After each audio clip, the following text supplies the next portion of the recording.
नमस्कार दोस्तों, कैसे आप सभी। आप सभी का बहुत बहुत स्वागत है हमारे YouTube channel Himanshu Shrotriya the reasoning guru में। आज क्योंकि संडे है तो संडे स्पेशल में आपके लिए एक मोटिवेशन स्टोरी लेके आया हूँ। ये स्टोरी आपको क्यों सुननी है और क्यों एंड तक देखनी है तो ध्यान से सुनिएगा। देखो, हम लाइफ में अपनी ज़िंदगी जी रहे हैं। अब उस ज़िंदगी को काटना है या जीना है, दो फ़र्क है। काटने और जीने में फ़र्क होता है, आप जानते हैं। तो आज बस ये सीखेंगे कि हम ज़िंदगी काटते हैं, जीते नहीं। और जीना है तो हमें क्या करना है और हम क्या नहीं कर रहे हैं, क्या गलती है और क्या सुधारनी है। तो ये चीज़ आज हम इस स्टोरी से सीखने वाले हैं। तो शुरू करते हैं समय बर्बाद ना करते हुए। होता क्या है कि एक बार एक गुरु और शिष्य एक जंगल में, पहले आपको पता है कुटिया वगैरह हुआ करती थी, वहीं जाके शिक्षा लिया करते थे। वो जा रहे होते हैं जंगल में। अब काफ़ी देर तक जब चलते हैं तो उन्हें लगती है प्यास।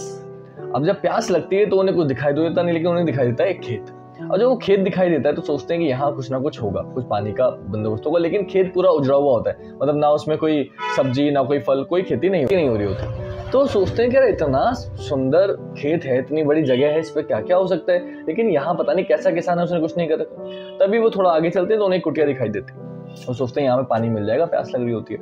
वो जाते हैं घर में तो वहाँ 2 बच्चे, बीवी, सब पूरा परिवार निकल के आता है बाहर।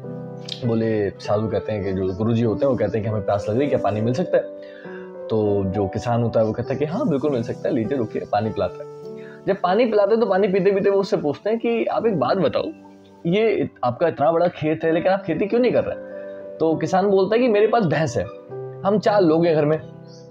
अब उस भैंस से जो दूध बिकता है उससे मेरा गुजारा चल जाता है, तो मैं क्यों मेहनत करूं, क्यों खेती करूं जब मेरा काम चल रहा है तो दूध बेच के। तो इसलिए मैंने खेत में मैं खेती नहीं करता, वो ऐसे ही पड़ा हुआ है, मेरा तो गुजारा चल रहा है। अब जब ये बात साधु सुनते हैं, गुरुजी सुनते हैं, तो गुरुजी बोलते हैं क्या हम आज रात के लिए यहाँ रुक सकते हैं। तो किसान कहता है कि हाँ आप बिल्कुल रुक सकते हैं यहाँ पे, मुझे कोई एतराज नहीं है। आप आज रात रुकिए आराम से और खाना पीना खाइए और फिर आपसे कल निकल जाइएगा सुबह। तो साधु महात्मा अपने शिष्य के साथ, गुरुजी जो थे वो अपने शिष्य के साथ वहाँ रुक जाते हैं।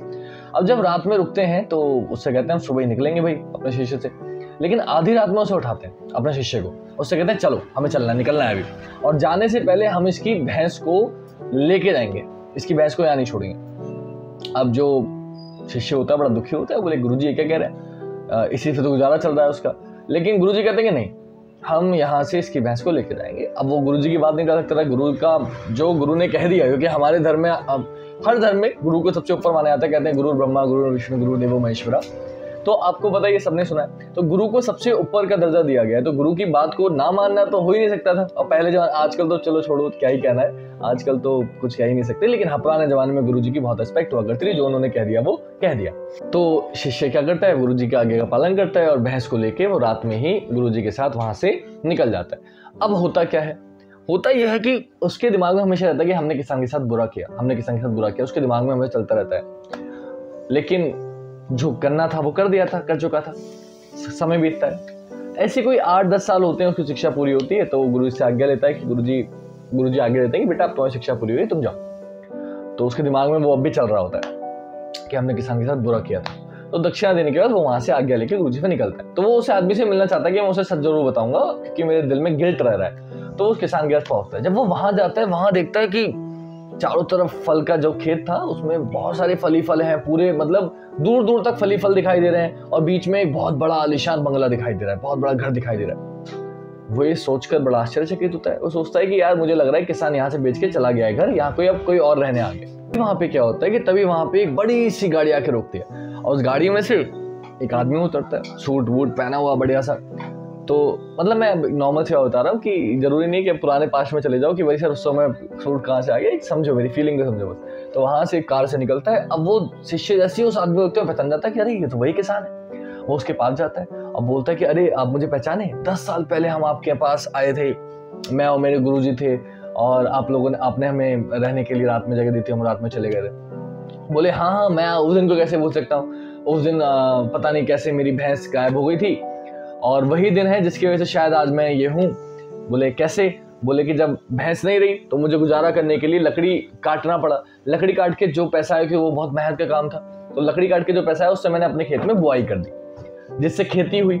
और जब खेती से मेरे पे पैसा इतना सारा प्रॉफिट आया तो मैंने सोचा कि मैं क्या करता हूँ कि मैं बहुत सारी जगह खरीद लेता हूँ। मैंने और जगह खरीद ली और बहुत सारी जगह खरीद के मैंने उसमें फलों की बुआई करवा दी और फलों को लगवा दिया सब जगह। और आज जितने भी आसपास के गांव में उसका सबसे बड़ा फलों का व्यापारी मैं हूँ और ये बंगला मेरा है और मैं इतना इतना ऐसे ऐसे अमीर हो गया।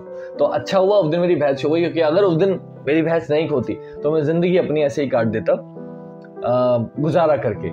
तो इस कहानी से आपको शिक्षा क्या मिलती है?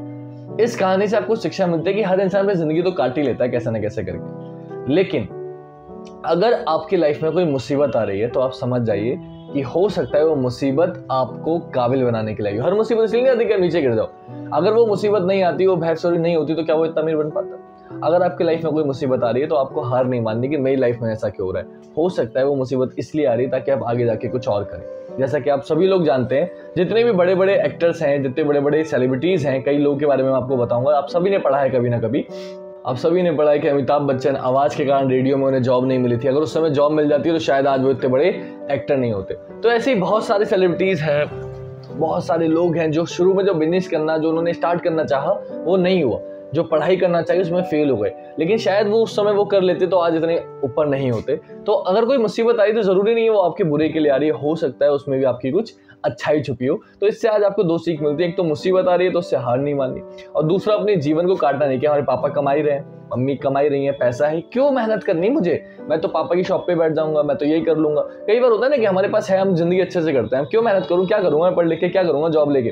कई बच्चे मैं देखता हूँ कोचिंग में आते नहीं, क्या करना है छोड़ो, क्योंकि वो चाह रहे हैं, उन्हें पता है कट तो जाएगी, लेकिन आपको जिंदगी काटनी है या जीनी है या आपके हाथ में। तो आज की शिक्षा बस यही थी कि जिंदगी काटनी नहीं है, जीनी है, और जीनी है तो आपको क्या करनी है, मेहनत। मुसीबत से घबराना नहीं है, डट के अपना काम करना है, और भगवान ने चाहा तो आपके साथ हमेशा अच्छा होगा। तो बस आज की वीडियो में यही समाप्त करूंगा। आई होप आपको वीडियो अच्छी लगी और आपको कुछ ना कुछ सीख इससे जरूर मिली हो।